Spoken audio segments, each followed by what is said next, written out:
अस्सलाम वालेकुम मेरे मोअज़्ज़ज़ और मोहतरम नाज़रीन इकराम, मैं हूं सुहेल तारिक।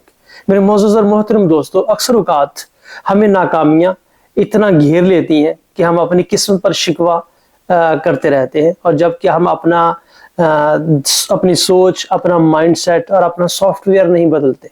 ऐसे हालात के अंदर बाज़ औक़ात ऐसा भी होता है कि हमें अपनी सोच का जायज़ा लेना होता है और अपने सॉफ्टवेयर को बदलना होता है। बिल्कुल ऐसे जैसे हम अपने कंप्यूटर और लैपटॉप का सॉफ्टवेयर अपडेट करते हैं या चेंज करते हैं, उसका जायज़ा लेते हैं कि कहाँ पे कोई बग्स तो नहीं आ गए और कहाँ पे डिफेक्ट है, ताकि उस सॉफ्टवेयर को हम अपडेट करके या उसको बदल के दोबारा से अपने कंप्यूटर को इस काबिल बना सकें कि वो हमारे लिए मेयारी और मुफीद काम कर सके।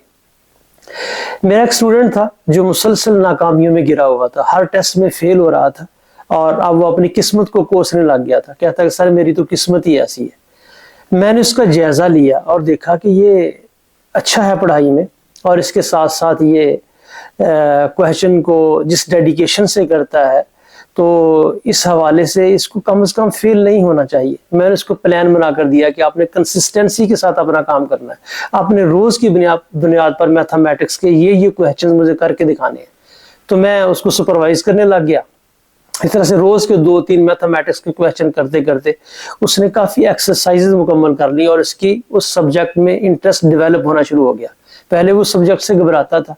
नतीजा ये हुआ कि वो अगले एग्जामिनेशन में वो टॉप 3 में खड़ा था। यहाँ से रिजल्ट ये निकला कि हमने अपनी किस्मत को नहीं कोसना, बल्कि हमने अपने प्लान को, अपने रोड मैप को, अपने स्केड्यूल को चेंज करना है, अपनी सोच को बदलना है, ताकि हम कामयाबी से हमकिनार हो सके। बहुत शुक्रिया दोस्तों। अगर आपको महसूस हुआ कि इस वीडियो ने आपकी ज़िंदगी में मुस्बत तब्दीली लाई है, तो आप मेरे चैनल को सब्सक्राइब कीजिएगा और कमेंट्स में अपनी राय का इजहार भी कीजिएगा कि आपको मेरी बात सुनकर कैसा लगा, क्या मैंने ठीक कही है ये बात, कहाँ से मैं गलत हूँ। अपनी राय से ज़रूर नवाजिएगा। बहुत शुक्रिया।